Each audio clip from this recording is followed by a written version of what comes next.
Hello hi friends, నా పేరు సురేష్. అయితే కన్నప్ప సినిమా గురించి చూసుకుంటే మంచు మనోజ్ సినిమా చూడడం అనేసి బయట ప్రచారం ఉండే. మంచు మనోజ్ సినిమా చూడడం జరిగింది.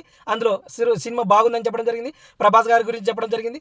వాళ్ళ అన్నయ్య గురించి కూడా బాగా యాక్టింగ్ చేశారు, మంచిగా చేశారు అనేసి చెప్పడం జరిగింది. ఇందులో ఎవరంటే మనమే పిచ్చోళ్ళం, జనాల కోసం కొట్టుకుంటాం, హీరోల కోసం తనలాడతాం. మరి తర్వాత చెప్పుకుంటే ఇలా ఉందన్నమాట. ఆ సినిమా 3 గంటల సేపు ఉంది అనేసి బయట జనాలు చెప్పడం. నేనైతే చూడలేదు. కాకపోతే నేను కొన్ని విషయాలు మాట్లాడడానికి మాత్రమే వీడియో తీస్తున్నాను అనమాట. అయితే ఏంటంటే ఈ సినిమా మరి ఫస్ట్ హాఫ్ మాత్రం బాగానే ఉంది అని చెప్పడం జరిగింది. కానీ సెకండ్ హాఫ్‌లో ఒక 40 నిమిషాల వరకు ల్యాగ్ అయిందనేసి చెప్తున్నారు.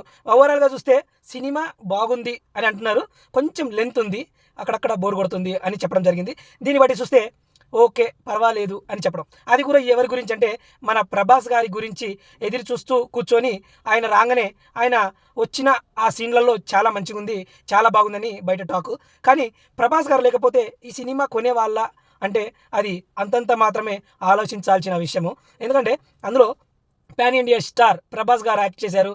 మనకు చాలా మటుకు ప్రమోషన్లు కానీ ప్రభాస్ గారు బాగుంటారు, ప్రభాస్ గారు వచ్చినప్పుడు బాగుంటుంది అని ప్రతి డైరెక్టర్, ప్రతి రైటర్స్ కానీ ఎవరైనా సరే అందరూ చెప్పడం ఏంటి, ప్రభాస్ గారు నుంచి బాగుంటుంది అనేసి చెప్పడం జరిగింది. ఎందుకంటే జనాలకు హైప్ తీసుకొచ్చి ప్రభాస్ గారు ఉన్నారు అనేసి తెలియజేయడానికి. మరి మంచు మనోజ్ గారు ఉన్నారు, మంచు విష్ణు గారు ఉన్నారు. ఆ విష్ణు గారి గురించి మాట్లాడుకోవడానికి ఏమైనా ఉందంటే మరి ఆయన అంత పెద్ద స్టార్ అయితే ఏం కాదు, అది అందరికీ తెలిసిన విషయమే. అక్కడక్కడ వాళ్ళ సినిమాలు వాళ్ళే ఆడించుకుంటారు, వాళ్ళే చేస్తారు. కానీ ఈ సినిమా బాగుందనే టాక్ అయితే వచ్చింది బయటికి. ఇక్కడ అందరూ చాలా అంటే చాలా ఫ్యాన్స్ ఏమనుకున్నారంటే మంచు మనోజు ఆయన రాడు, ఆయన చూడడు, ఆయన నెగిటివ్, ఆయన తప్పుడు ప్రచారం చేస్తారు అని చాలామంది ఇండైరెక్ట్గా కానీ డైరెక్ట్గా కానీ చాలా చెప్పారు. కానీ ఈరోజు మంచు మనోజ్ వచ్చి సినిమా చూసి చాలా బాగుందని చెప్పడం కూడా జరిగింది. అలా ఉంటుంది అనమాట. Okay friends, subscribe.